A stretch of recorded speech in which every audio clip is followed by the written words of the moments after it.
Fire signs, tignan po natin kung ano yung mensahe para sa'yo ngayong araw. Keep in mind po na ito ay general reading lamang. So, hindi po lahat ay makaka-relate. So, be open-minded. Sa mga hindi pa po nakasubscribe dito sa ating channel, please subscribe na po kayo.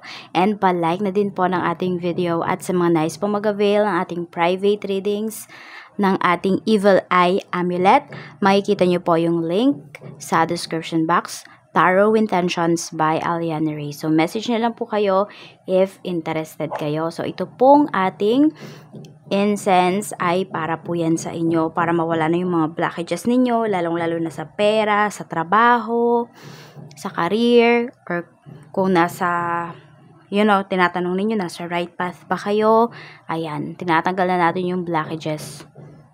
Makiklear na yung mind ninyo, makakapag-decision na kayo ng maayos ngayong araw na ito. Fire signs, ayan. Kung may nagbabad mouth man po sa inyo, may nag-evil eye sa inyo, may nag-hex, pinabalik na po natin yan sa sender. Simulan na po natin ang reading mo. Ayan, simulan na natin.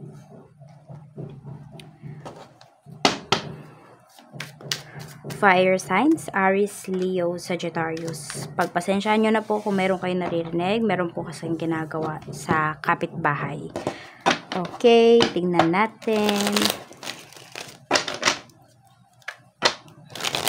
Fire signs, your energy for today. Ano po ang energy ni fire signs? Aries, Leo, Sagittarius. Aries, yung birthday reading mo nga po pala is uploaded na. Watch nyo na po yan.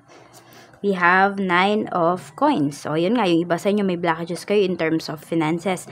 Meron ba kayong mga nilalakad dito na benefits? Ayan po, so pwedeng yung mga benefits na yon hindi nyo pa nakukuha. Yan yung inaantay ng iba sa inyo. Pwedeng back pay ito. So, ito po ay malaking halaga. Some of you, you feel insecure. Hindi insecure sa ibang tao ha. Na-insecure ka kasi pwedeng sa pera mo ba na hawak ngayon. Fire signs. So, may mga bagay ka na pwedeng hindi mo mabili as of this time, or pwedeng, alam mo yun, meron kang mga, sabihin natin, mga wants na hindi mo pa siya mapagtuunan ng pansin. Ayan po. So, you feel ba na hindi stable yung finances mo as of this time? Ayan po. Yun yung feeling ng, ng insecurities na nararamdaman mo. Not just because, yung naiingit sa ibang tao. Hindi po. Okay? Ibig sabihin lang yan, you feel na parang unstable ka. Sige, yun na lang yung mas magandang sabihin. Tignan po natin, pagdating naman sa family, kamusta? We have Knight of Wands. Parang meron dito sa family members na parang tatamad-tamad ba ngayong araw na ito? Parang ayaw kumilos, pag inutusan, inuutos din niya sa iba. Pinapasa-pasa ba niya? O kaya naman pag may inutos ka, ang daming dahilan. Yun, alam mo yung ayaw na ayaw niya talaga. Alam mo sa sarili mo na, ay teka, ayaw sumunod ng tao na to. Ayaw sumunod ng batang ito. Bata kasi yung energy natin dito. Or pwedeng nagbabata-bataan lang. Or immature. Tignan po natin pagdating naman po sa mga friends mo. Sa mga friends mo, we have Death card. Meron tayo ditong The Chariot. Okay, so may nakikita ako dito. Parang change of plan pagdating sa mga kaibigan mo. So, pwedeng meron kayong plano pero hindi kayo mag-stick dun sa plano nyo na yun. So, parang paiba-iba ba ng mga decision sa buhay itong mga kaibigan mo. So, pwedeng may plano kayo na aalis kayo ng ganitong month, magkikita-kita kayo ng ganitong month, pero pwedeng hindi siya matuloy kasi pwedeng meron kang kaibigan dito na yun, medyo nagkakaroon siya ng problems. Kaya lang, parang hindi niya naman sinishare yung mga problems niya sa inyo. So, tingnan po natin. At pasensya na po kayo kung papaling man yung ating video. Hindi ko nakikita dito nakikita ko ay diretso pa rin siya. I don't know lang kung pumaling na ba siya. Tignan po natin pagdating naman po so this is your friend. Sa love life naman, we have 9 of Swords. Okay? At mayroon tayo ditong Ace of Swords. Ang nakikita ko dito is confrontation pagdating sa relationship. So, pwedeng may mga pinag-uusapan kayo or you are very direct with your person. Some of you naman, pwedeng hindi ninyo masabi yung mga gusto ninyong sabihin, yung mga nasa isip po ninyo. Pero more on, mas napipick up ko talaga dito, nagiging direct kayo. So, kung ano yung mga naiisip ninyo, maaring sinasabi nyo kaagad yan sa person po ninyo. Kaya lang medyo kulang sa pag-uusap. Parang hindi pa rin kayo nagkakaintindihan kahit na sinasabi mo na yung nararamdaman mo. Hindi ko alam kung meron mang mahinang gumets, ayan, or ayaw ka lang talagang intindihin ng person mo. So, tingnan natin kung ano pa yung mensahe, spirit guide. Ano po ang mensahe natin pagdating naman sa kaperahan? Okay. Tingnan mo na pala natin ito. Spirit guide, mensahe pa po natin pagdating po sa love life ni fire signs. Mayroon tayo ditong flirt.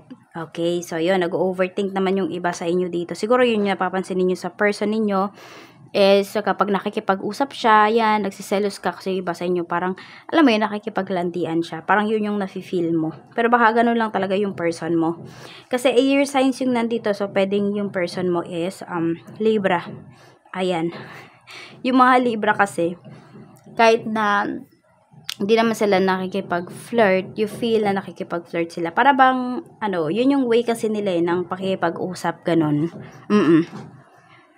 Ayan, kaya yung iba sa inyo, tignan nyo din ano ba yung love language ng person ninyo. Or paano nga ba siya makipag-usap sa ibang tao. Tignan po natin pagdating naman sa kaperahan. Sa kaperahan, we have the Hermit. So, need nyo lang po talaga dito is pag-aralan kung meron pang other options dun sa mga nilalakad ninyo ng mga papeles, sa nilalakad ninyo na, kunwari, benefits, ganyan po. Wheel of Fortune. Okay, so mag-focus lang daw kayo, sabi ni Universe, kasi may paparating na pera para sa inyo ngayon, fire signs. Ayan po, oh. Wheel of Fortune. So, yung iba sa inyo, pwedeng inipon nyo to. Meron naman ako nakikita dito, pwedeng nag-iipon siya, tapos nakakalimutan niya kung saan niya nilalagay. So, pwedeng kayo yung makakakita. Pwedeng lolo nyo to or father po ninyo.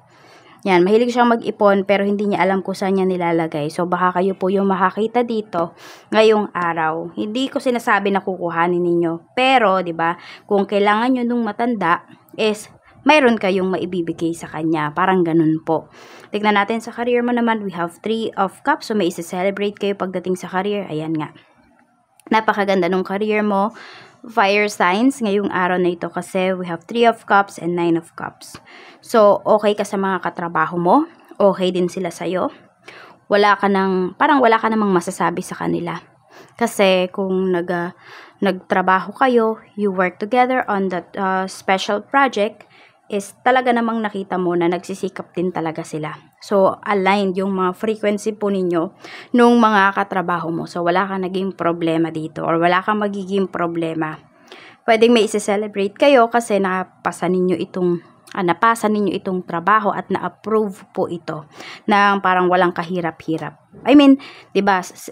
Sabihin natin, 'di ba, yung ine-expect ninyo, mahihirapan talaga kayo na ipaintindi ito sa panel, mahihirapan kayo na parang i-persuade sila.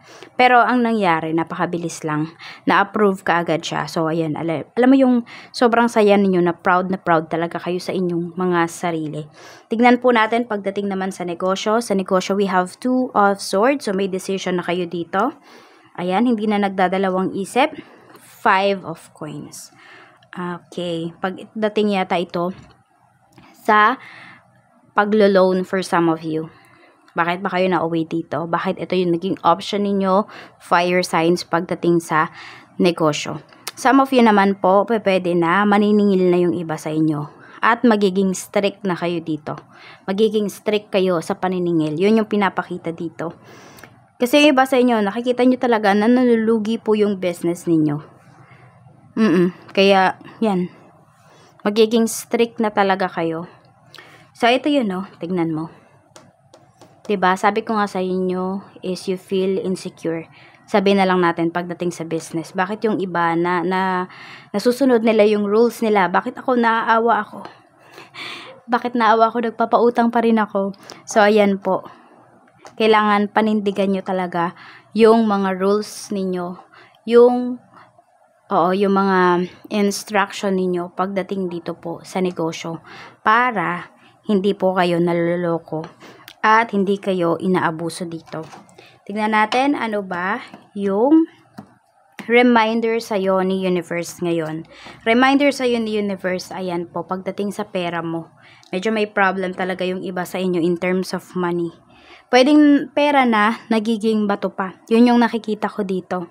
So, pag-isipan nyo po talaga kung ano ba yung mga pagkakagastusan po ninyo. Yung pag-i-invest ninyo ng inyong money. Pwedeng madami kayong ka-deal na air signs at saka earth signs. Ayan po, pwedeng yun yung mga ka-deal po ninyo ngayong araw. So, 10 of Coins. Nakabaligtad kasi siya. So, yung pera po ninyo, maaaring may dumarating na pera, pero hindi ninyo na-handle ba ng maayos. So, ito po yung inyong mga lucky numbers. We have number 15, number 1, number 13, 49, 41, 38. Maraming salamat po sa walang sawang pagsuporta ninyo dito sa aking channel. Mag-iingat po kayo always. And more blessings to come. Bye-bye, fire signs!